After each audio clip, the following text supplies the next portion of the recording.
네, 오늘 말씀의 제목은 세 가지 은혜의 발견이라는 말씀의 제목입니다. 오늘 예배의 자리에 오신 여러분들을 진심으로 환영합니다. 우리는 어릴 때 소풍을 가거나 하면은 가장 재밌는 추억들이 있는데 여러분은 어떤 것이 기억나는지 모르겠습니다만은 저는 가장 재밌는 추억 중에 하나가 보물찾기였습니다.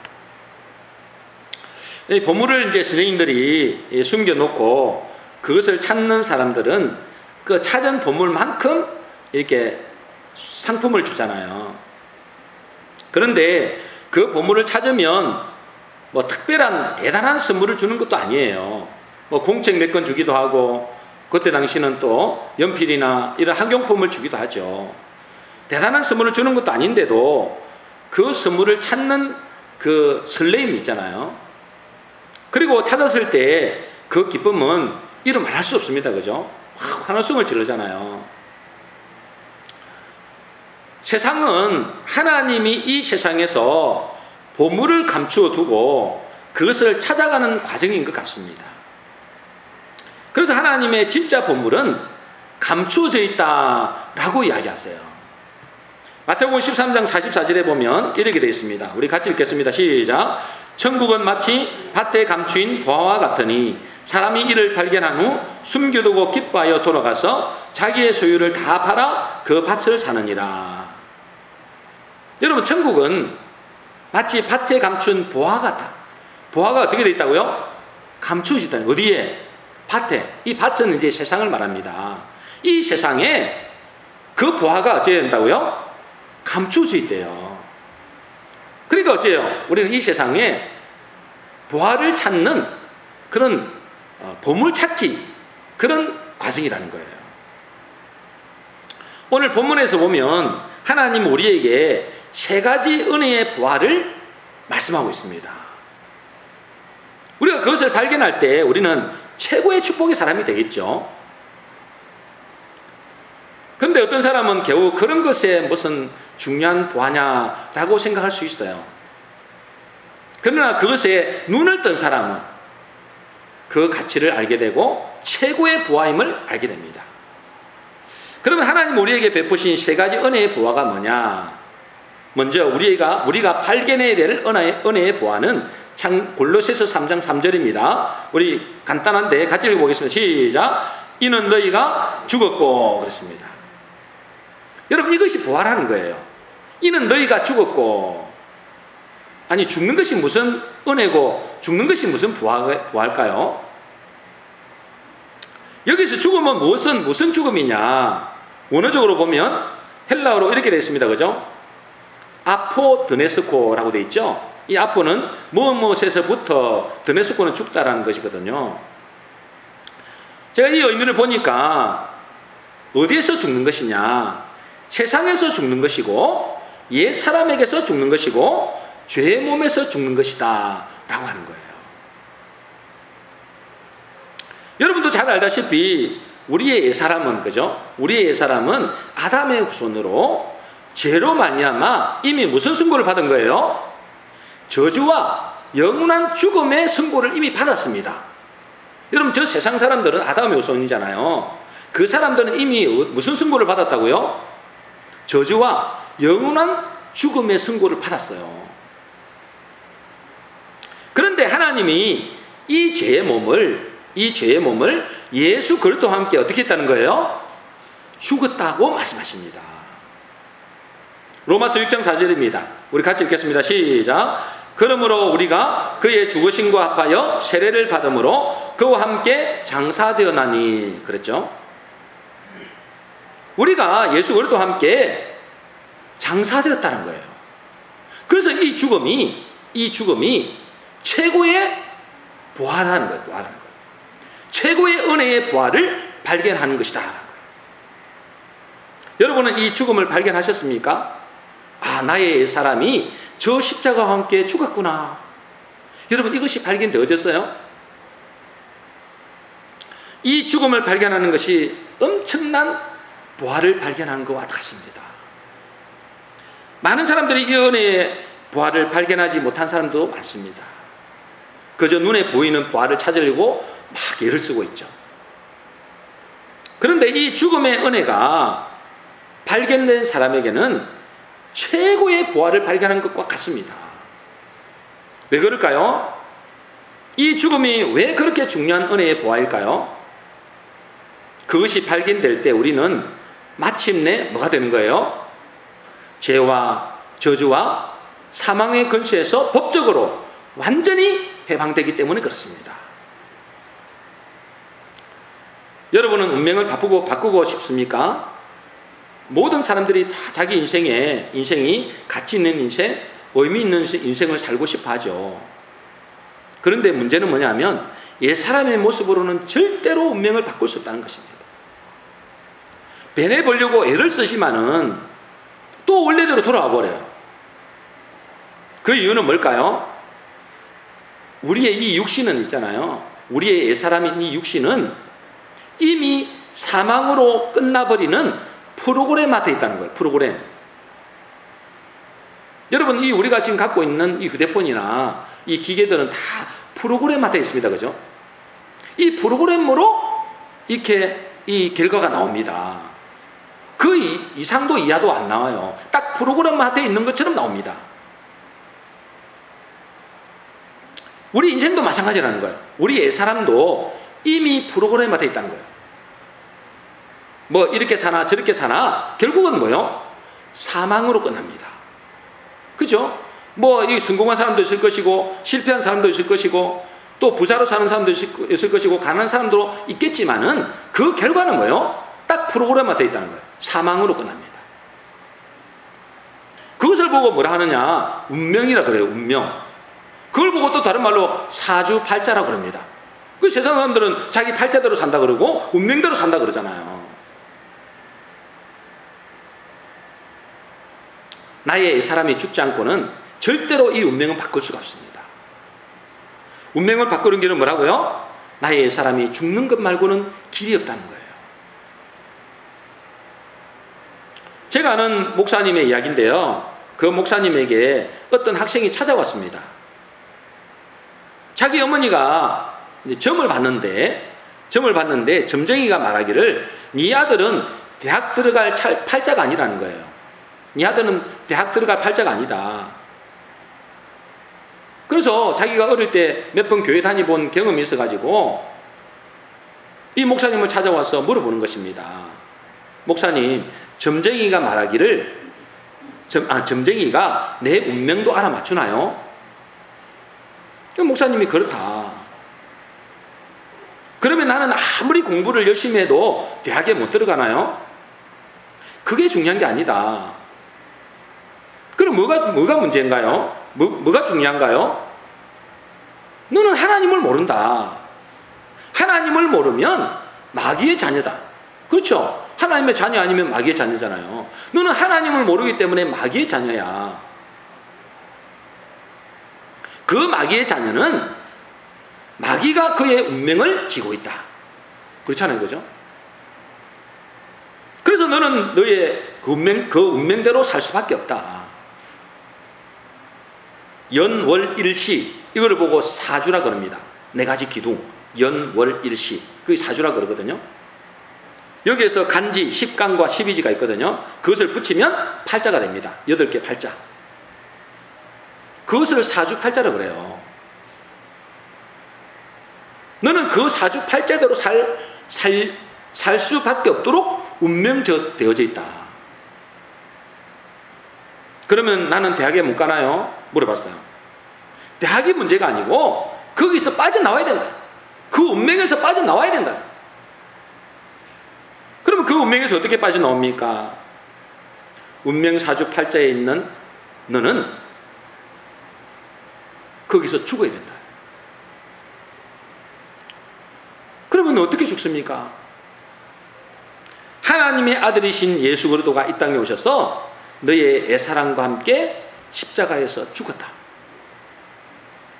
그래서 우리의 죄와 허물로 가득 찬 우리의 사람이 예수님이 죽으실 때 대속하셨다. 그래서 이 사실을 믿음으로 받아들이는 사람은 운명에서 해방될 수 있다. 그러면서 이 성경을 이야기해 준 거예요. 갈라디아서 1장 4절 5절입니다. 같이 읽겠습니다. 시작. 그리스도께서 하나님 곧 우리 아버지의 뜻을 따라 이 악한 세대에서 우리를 건지시려고 우리 죄를 대속하기 위하여 자기 몸을 주셨으니 영광이 그에게 세세토록 있을지어다. 아멘. 이 악한 세대에서 우리를 건지시려고, 운명사주팔자에서 빠져있는 이 악한 세대에서 우리를 건지시려고 우리 죄를 뭐 했다고요? 위하여 자기 몸을 주셨다. 그래서 뭐 했다는 거예요? 대속하셨다.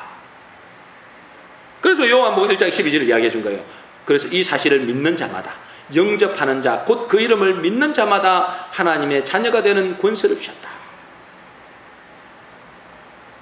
이 예수 그리스도를 믿는 순간 운명사주팔자에서 완전히 해방된다. 그 이야기를 이제 쭉 이야기해 줬어요.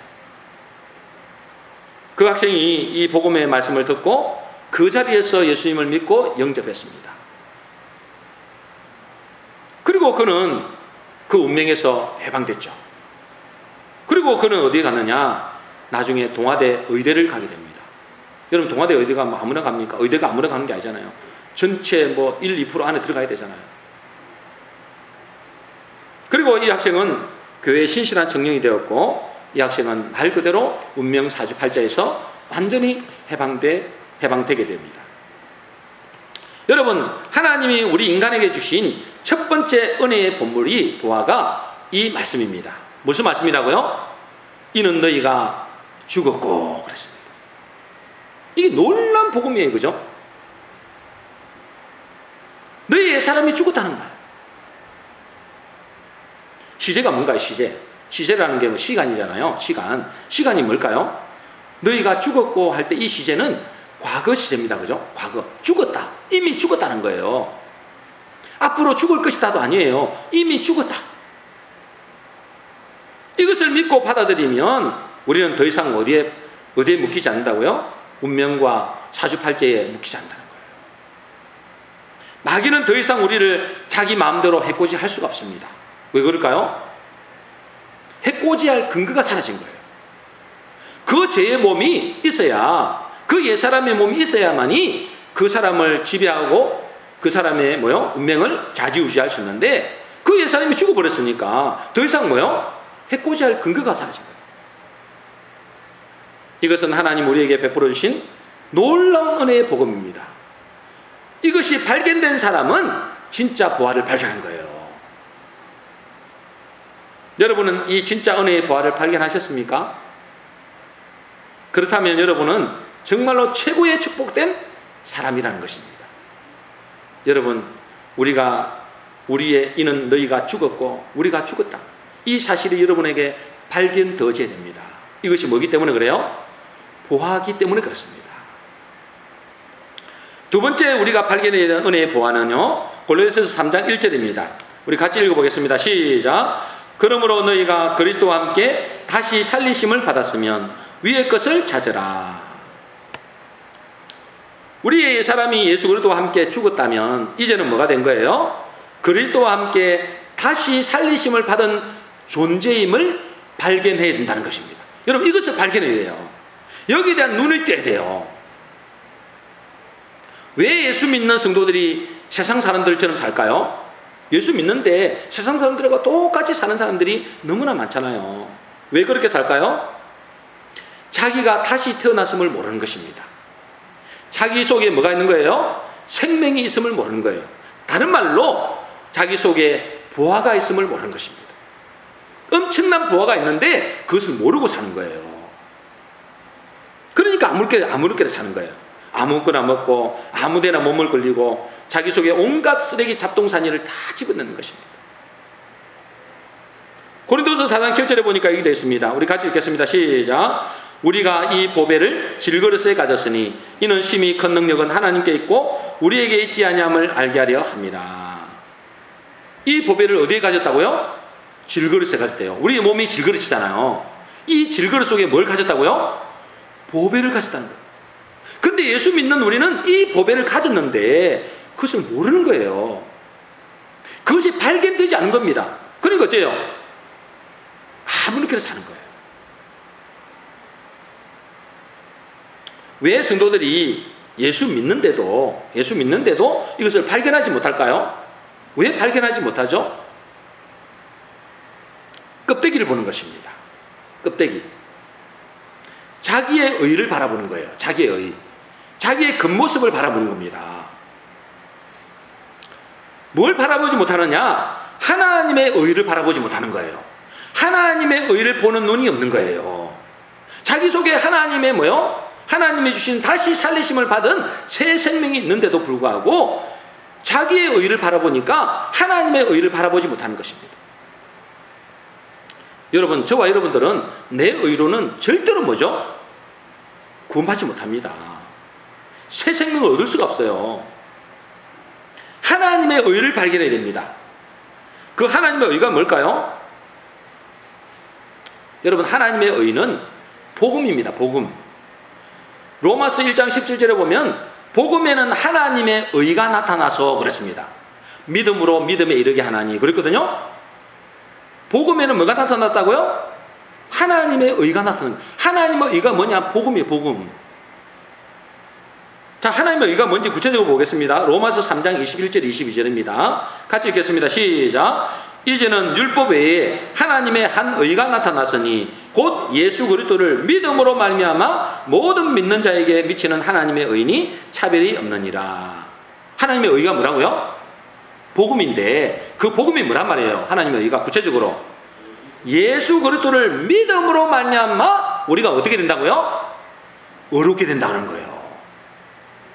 근데 사람들이 교회를 다니면서도 자꾸만 아무렇게 사는 이유가 뭐냐? 이것을 발견하지 못하는 게 뭐냐면 자기를 보는 거예요.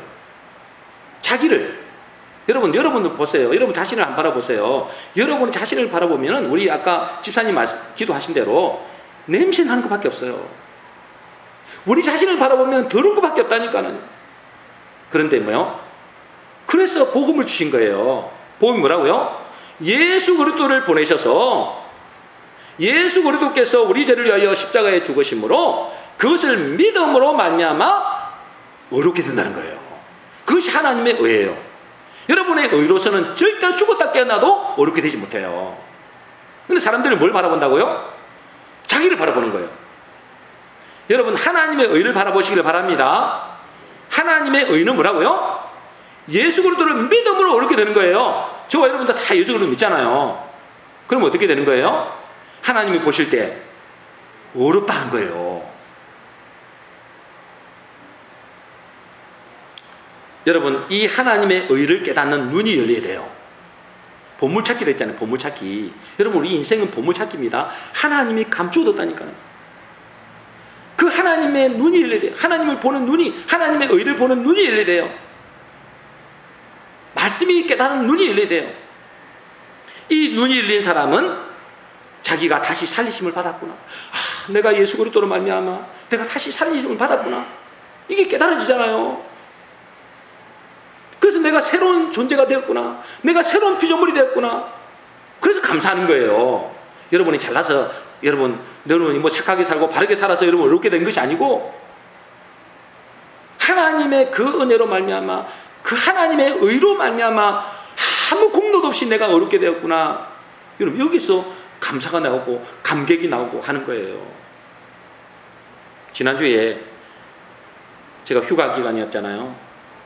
이제 휴가 기간 때 목사님을 만났어요. 목사님 만나서 이런저런 이야기를 쭉 하는데 그분도 개척교회 수준이거든요. 굉장히 저보다 더 어려워요. 그래서 제가 그분에게 이런 이야기를 했습니다. 저는 하나님의 은혜로 목회를 하지만 한편으로는 제가 목회를 잘 못하는 것 같아서 너무너무 하나님께 죄송합니다. 나중에 하나님 앞에 갔을 때 내가 뭐라고 할까 참 걱정이 많이 됩니다 했더니 그분은 이렇게 말하는 거예요. 목사님, 저는 목사님보다도 더 목회를 못합니다. 그런데 저는 목회를 못하는 것 때문에 낙심하거나 좌절하지 않습니다. 걱정하지 않습니다. 왜냐하면 저는 하나님이 저를 구원하여 하나님의 자녀가 된 것이 목회를 좀 잘하고 못하고 이것보다도 수천 배, 수만 배 더 기쁘고 감사하기 때문입니다. 라고 이야기하더라고요. 참 제가 그 말씀을 들으면서 참 은혜가 되더라고요. 여러분, 우리는 뭔가를 내가 잘하기 때문에 어렵게 되는 게 아니에요. 여러분이 착하게 살고 바르게 살기 때문에 어렵게 되는 게 아니에요. 여러분 그 모습 보면 큰일 나는 겁니다. 우리는 뭐죠? 복음을 받았어요. 하나님의 의.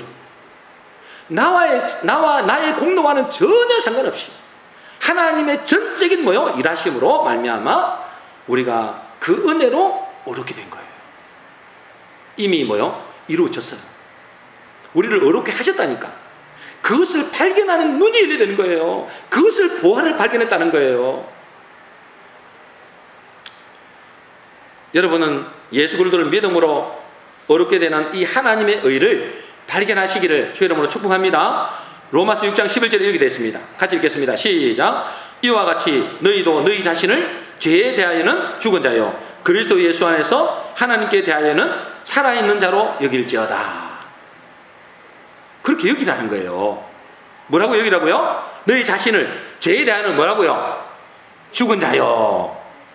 여러분, 여러분의 죄에 대하여는 죽은 자라고 여기라는 거예요. 그리고 또 어떻게 해요? 그리스도 예수 안에서 하나님께 대하여는 어떻게 여기라고요? 새롭게 태어난 자로 여기라 이 말이에요. 이제 여러분 과거에는 완전히 끊어버리시기 바랍니다.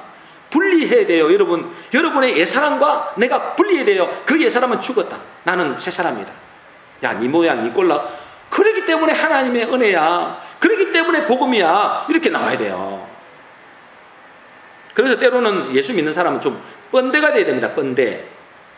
야, 네 모양 네 꼴로 네가 교회를 다녀? 차라리 교회 다니지 마. 이렇게 얘기하는 사람도 있어요. 아니, 네 모양 네 꼴로 교회를 다니냐고. 여러분, 우리는 뻔대가 돼야 됩니다. 그러기 때문에 내가 교회 나오는 거야. 비록 내 모습이 아직 많이 변화가 필요하죠. 또 나는 예수 그리스도로 믿음으로 말미암아 부족한 점이 많지만 그 믿음으로 말미암아 내가 어렵게 되었고, 또 앞으로 그 믿음으로 말미암아 내가 어떻게 되는 거예요? 점점 예수 그리스도를 닮아가는 사람이 될 것이다.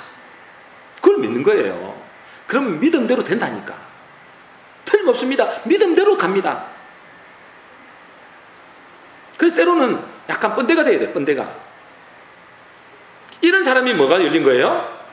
영적인 의식이 열렸다는 거예요. 영적인 의식이 열렸어요. 의식이. 이 사람이 영적 의식이 열린 사람이 아직도 그걸 모르는 사람, 소경이죠. 소경. 그 사람들에게 뭐요? 영적 눈을 열게 하는 거예요. 야, 너도 믿어봐. 그러면 어떻게 된다고요? 놀라운 소식이 있어요. 기쁜 소식. 그 사람의 눈도 열게 해주는 거예요. 여러분, 혹시 여러분은 심청이 이야기를 아십니까? 심청. 다 아시죠? 심청이 이야기 모르는 사람 없잖아요. 심청이와 그 아버지 신봉사. 여러분, 이 이야기는 실제 이야기 아니에요. 실제 이야기 아닌 거 다 아시죠? 그죠? 그냥 이게 무슨 이야기냐면 우리 한민족의 깨달음의 지혜를 비유적으로 표현한 거예요. 우리 한민족의 그런 깨달음, 의식의 깨달음을 표현한 거라고요. 효심 많은 딸이 심청이죠. 그죠? 효심 많은 이 심청이가 불쌍한 소경인 그 신봉사 아버지를 위해서 뭐 하죠? 자기 몸을 팔잖아요. 그래서 바다에 죽음으로 그 아버지의 눈을 뜨게 한다는 거잖아요. 그 거짓말입니다. 그거 진짜 아니에요. 그런 효심 많은 딸이 불쌍한 소경인 아버지를 위해서 몸을 팔아 살린다는 그 이야기가 아니고, 이 심청이라는 말은 뭐냐면 심청이라는 의미는 뭐냐면 마음 심자 맑을 청자예요. 마음이 맑은 사람. 다시 말해서 뭐냐면 의식이 깨어있는 사람이 말이에요. 우리로 보자면 영적인 눈이 열린 사람, 그 말입니다. 신봉사는 뭘까요? 신봉사. 마음 십자잖아요. 마음의 눈이 감겨있는 사람. 마음이 소경인 사람, 그 말이에요. 눈이 안 열린 거예요. 영적인 눈이 안 열린 거예요. 다시 말해서 뭐냐면 이 마음의 눈이 열린 사람, 심청이죠. 심청. 이 열린 사람이 마음이 소경되어 앞뒤를 분간하지 못하는 사람을 위해서 자기의 몸을 던져서, 다시 말해 죽음이죠. 자기 몸을 던져서 그의 실명의 눈을 뜨게 한다는 거예요. 다시 말해서 의식이 마음에 정신에 영이 깨어있는 사람, 이 사람이 저 봉사, 신봉사, 그 신봉사를 뭐요? 눈뜨게 해준다는 거예요. 뭐함으로? 내가 죽음으로, 내가 헌신함으로 눈을 뜨게 해준다는 거예요. 여러분, 의식이 떠있는 사람, 눈이 떠있는 사람, 내 영에 눈이 떠있는 사람이 뭐요? 여러분, 보화를 발견한 거예요. 그 사람이 보화를 발견한다니까. 여러분, 미국의 남북전쟁 아시잖아요. 미국의 남북전쟁이 왜 일어났어요? 북군의 대통령이 링컨이었잖아요. 링컨. 그 대통령이 뭐죠? 그 북군은 노예 제도를 폐지해야 된다 그랬잖아요. 근데 남쪽은 아니야, 노예 제도는 존재해야 돼 그러잖아요. 그거 갖고 싸운 거예요. 남북전쟁이 난 거죠. 근데 결국은 누가 이겼어요? 북군이 이겼습니다. 그죠? 링컨 대통령이 있단 말이에요. 그래서 노예가 폐지됐어요. 노예 제도가 폐지가 됐는데 수많은 이 흑인들이 그 노예에서 어떻게 됐습니까? 벗어나지를 못하는 거예요. 이미 노예 제도는 폐지됐는데 그것을 뭐요? 노예에서 해방되지 못하는 거예요. 왜 그럴까요? 의식이 깨어나지 못해서 그래요. 노예 의식에 찌들어 있는 거예요. 그 의식에 깨어나지 못하는 거예요. 그게 노예 생활하는 거죠. 한마디로 말하면 생각, 의식, 정신, 이것을 깨어나지 못한 거예요.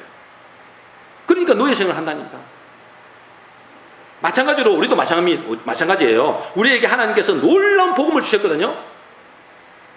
그래서 믿는 자에게는 뭘 주신 거예요?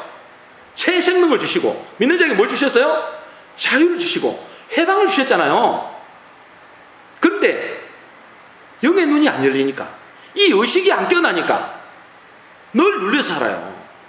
늘 죄인처럼 살아요. 세상처럼 산다니까. 세상 사람들처럼 노예처럼 사는 거예요. 노예처럼. 의식이 깨어나지 않았어요. 신봉사처럼. 그래서 심청이가 신봉사의 눈을 뜨게 하는 거예요. 자기를 버림으로. 그래서 심청이 이야기는 무슨 이야기일까요? 여러분, 심청이 이야기는 꼭 예수 그리스도의 복음의 이야기와 똑같습니다. 복음의 이야기. 영적인 소경되었던 우리, 마음에 소경되었던 우리를 위하여 거룩하신 그리스도께서 이 땅에 오셔가지고 우리를 대신하여 죽으심으로 우리의 영의 소경에서 눈을 뜨게 한 거예요. 우리에게 영적 세계를 보게 하는, 또 우리를 살리신 것입니다. 그래서 예수님이 이렇게 말씀합니다. 누가복음 4장 18절이에요. 같이 읽겠습니다. 시작. 나를 보내사 포로된 자에게 자유를, 눈먼 자에게 다시 보게 함을 전파하며. 눈먼 자에게 다시 보게 한다는 거예요. 소경된 자에게 눈을 뜨게 한다는 거예요. 아, 나는 눈을 뜨고 있는데 무슨 소경이. 그게 바리새인들이 몰라서 하는 거예요.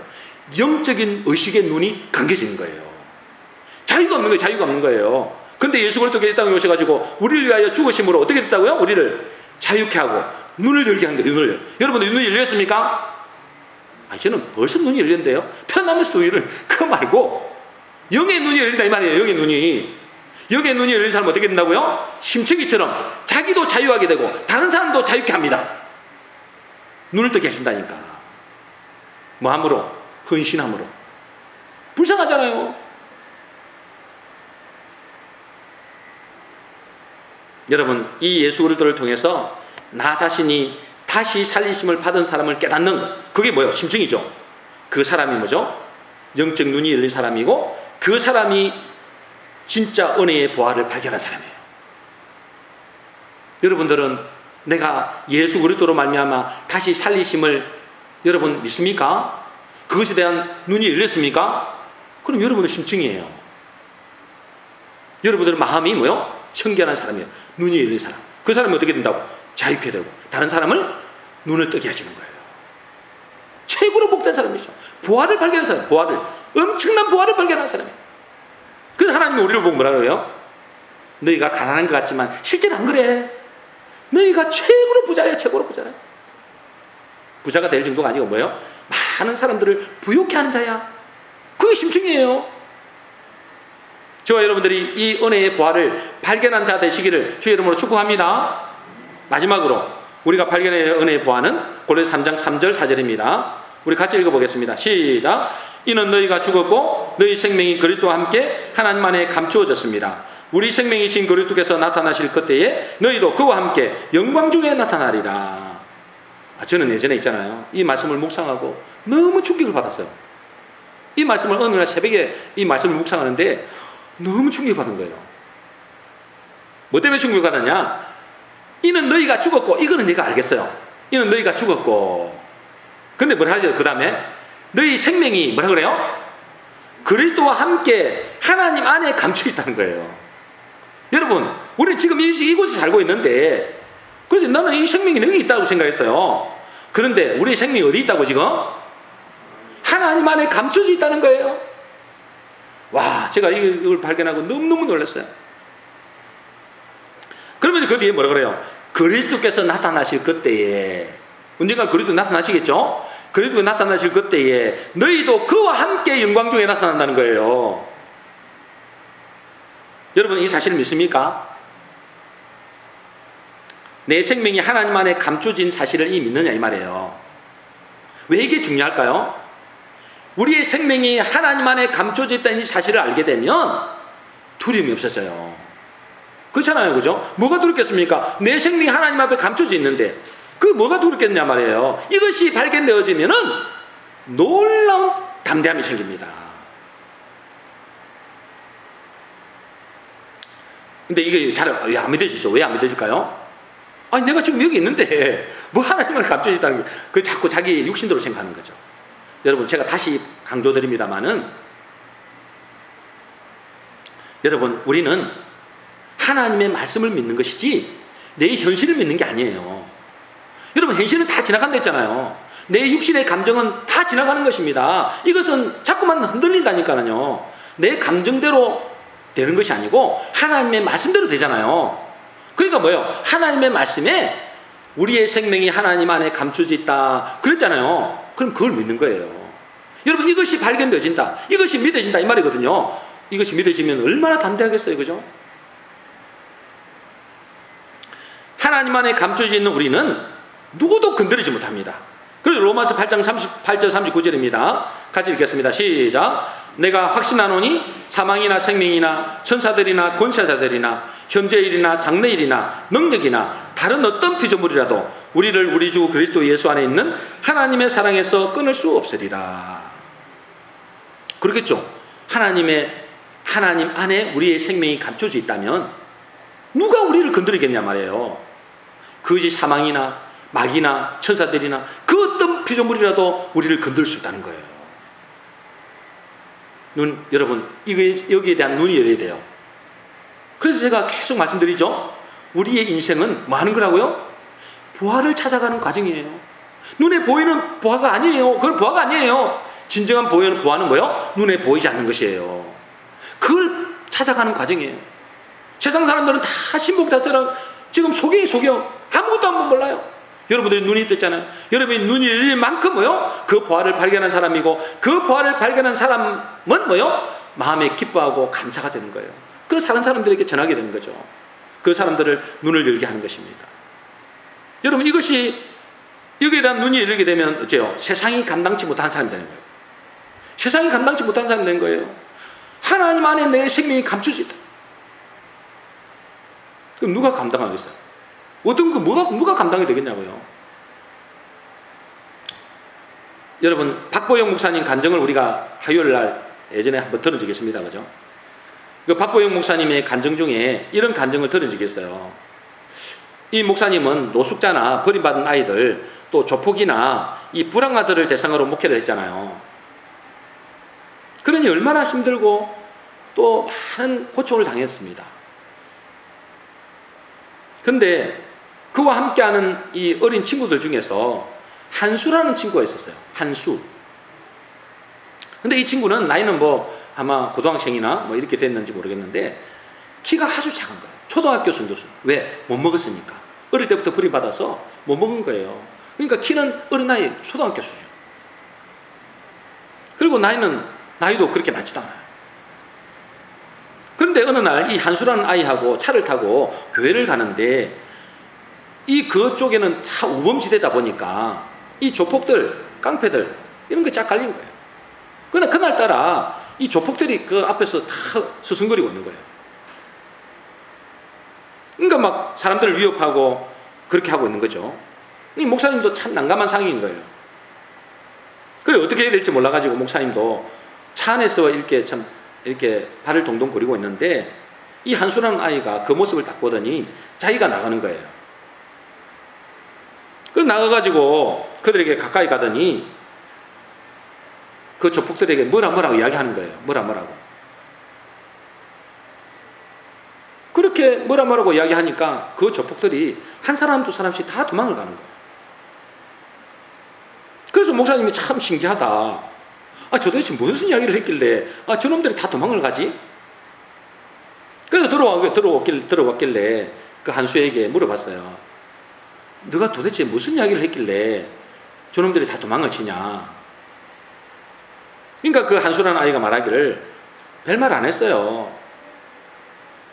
그냥 이 말 한마디 했어요. 나 한수야. 그 말 한마디 했대요. 나 한수야. 그럼 다 도망을 가는 거예요. 그래, 아니, 나 한수야 그러는데 왜 도망을 가니? 그랬더니 이 친구는 한 번 싸우면 끝까지 싸운대요. 언제까지 싸우느냐? 네가 죽느냐, 내가 죽느냐. 끝까지 싸운대요. 그래서 결판이 안 나죠? 급습을 한대요. 언제 죽을지 모른대요. 죽을 때까지 싸운다는 거예요.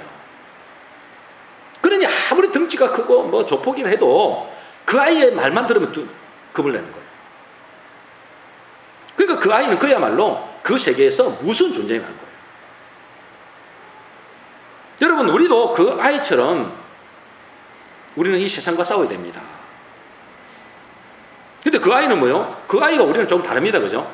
그 아이는 뭐요? 죽음을 무서워하지 않아요. 왜? 인생이 이미 갈 때까지 갔으니까 두려움이 없는 거예요.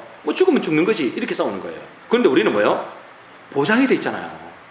완전한 보장이 돼 있잖아요. 완전한 배경이 있잖아요. 그러니까 우리가 죽음을 두려워할 필요가 있어요, 없어요? 그러니까 그리스도인들은 죽음을 두려워하잖아요. 초대교회 때부터 그랬잖아요. 어떤 사람이요? 이거를 발견한 사람이에요. 내 생명이 하나님 안에 감춰져 있다는 이 사실을 발견한 사람. 그 사람 두려움이 없어요. 두려움이. 뭐가 두렵겠어요? 우리도 이 싸움을 싸워야 된다는 거예요. 죽을 때까지 싸우는 거예요. 그죠? 왜? 죽음이 우리를 어떻게 할 수 없어요. 그러니까 담대하다는 거예요. 여러분, 우리가 이 아이처럼 나 한수야, 조폭에게 나 한수야, 딱 이 한마디 하면 되죠. 조폭들이 벌벌 길잖아요. 다 도망가 버리잖아요. 여러분, 저와 여러분들이 하나님의 자녀라는 이 놀라운 신분을 가지고 있다면 나 누구야? 나 누구야? 이 한마디 딱 하면 어떻게 되겠어요? 저 조폭 같은 이 악한 마귀 사단 귀신들이 어떻게 될까요? 다 도망쳐 버린다고요. 근데 내가 누군지 모르니까 이 마귀는 어째요? 우리를 겁을 주고 우리를 두렵게 해서 자기의 종로를 하는 거예요. 여러분, 우리는 누구일까요? 우리는 우리의 생명이 하나님 안에 감춰져 있는 여러분 놀라운 신분이라는 거예요. 이걸 발견해야 돼요. 여러분이 이걸 발견해야 돼요. 이게 보화래, 보화. 이걸 발견하는 사람이 뭐요? 최고의 복된 보화를 발견한 것 같다는 거예요. 제가 아는 이 목사님 중에 한 분이 저에게 어제 간증을 보내왔어요. 그걸 한번 들어보라 하더라고요. 그래서 들어봤어요. 그분이 뭐라고 했냐면 늘 건강 때문에 걱정하는 목사님이었어요. 근데 걱정하던 것이 현실이 된 거예요. 처음에는 그 질병 때문에 좌절하고 절망했는데 나중에 그 질병으로 인해서 엄청난 것을 발견했다는 거예요. 무슨 발견을 했느냐? 자기 속에 어마어마한 하나님의 말씀의 능력이 있음을 발견했다는 거예요. 그리고 이 복음에 놀라운 약속이 있다는 걸 발견했다는 거예요. 아프고 보니까 그렇다는 거예요. 아프고 보니까. 안 아플 때는 몰랐어요. 그런데 아프고 보니까 하나님의 말씀의 능력이 얼마나 대단한지, 이 복음의 능력이 얼마나 대단한지 그걸 발견했다는 거예요. 한마디로 말해서 보화를 발견했다. 보화를. 복음 속에 우리의 죄뿐만 아니라, 여러분 죄뿐만 아니잖아요. 죄뿐만 아니라 우리의 모든 질병까지도 다 치유하셨다고 나타나는 거예요. 그가 뭐요? 채찍에 맞음으로 우리가 나음을 입었도다. 하나님은 뭐예요? 치유하는 여호와 라파 하나님이시다. 치유하시는 하나님이잖아요. 그걸 발견했다는 거예요. 안 아플 때는 몰랐는데 아프고 보니까 그것을 발견하고는 그것을 입으로 시인하기 시작했어요. 그리고 선포하기 시작했어요. 그것을 믿음으로 붙잡았어요. 그러니까 질병은 치유되고, 그리고 뭐요? 지금은 질병도 죽음도 두려워하지 않는 그런 사람이 됐다는 거예요. 놀라운 것을 발견했다는 거예요, 자기가. 하필 제가 금요일날, 수요일, 목요일날 이 말씀을 준비해 놓고 있는데 그 어제 이야기가 어제 저한테 보내왔더라고요. 여러분들도 이것을 발견해야 돼요. 여러분의 생명이 그리스도 안에 감춰져 있고 우리에게 놀란 하나님의 약속이 우리에게 주어졌다는 이것을 발견해 가는 거예요. 이 발견해 가는 만큼 여러분은 자유케 되고 여러분의 부활을 발견하게 된 거예요.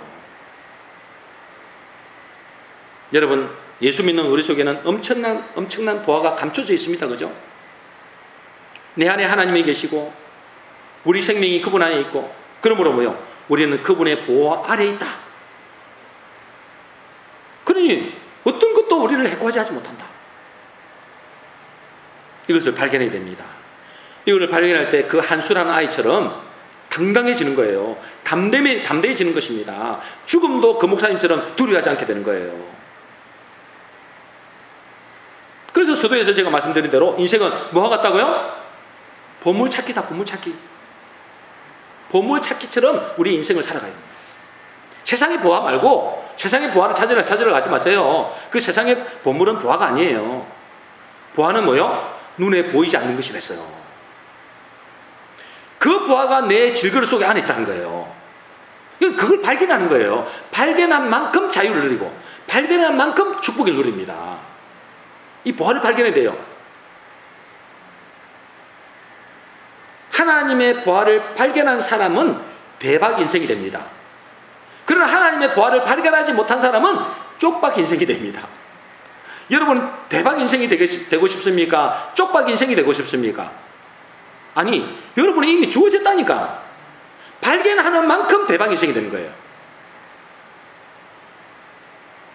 여러분, 하나님 우리에게 준 이 세 가지 은혜의 보화를 발견했습니까? 그렇다면 저와 여러분들은 최고의 복된 존재가 된 것이고, 혹시 아직도 나는 그것을 발견하지 못했다면 여러분, 이 하나님 말씀을 듣고 구하시기를 바랍니다. 하나님, 나의 눈을 열어주시옵소서. 여러분, 그렇게 기도해야 돼요. 눈을 열어주는 만큼 여러분 자유합니다. 우리 모든 성도님들은 하나님이 우리에게 베푸신 이 세 가지 은혜의 보화를 반드시 발견하심으로 최고의 복된 성도 되시기를 주의 이름으로 축원합니다. 정리하겠습니다. 오늘 말씀의 제목은 세 가지 은혜의 발견입니다. 우리 인생은 하나님이 이 세상에 감추어진 보화를 발견하는 과정입니다. 찾는 과정이죠. 무엇이 하나님이 감춰둔 보화일까요? 먼저는 우리의 옛사람이 죽었다는 사실입니다. 그러니 더 이상 죄와 저주와 죽음에서 죽음이 우리를 주관하지 못합니다. 발견한 사람은 그렇습니다. 그리고 내가 예수 그리스도로 말미암아 다시 살리심을 받은 새 생명의 존재라는 사실입니다. 이 눈이 열려야 돼요. 그렇지 않으면 세상 사람들처럼 아무렇게나 살아가요. 되는 대로 살아가요.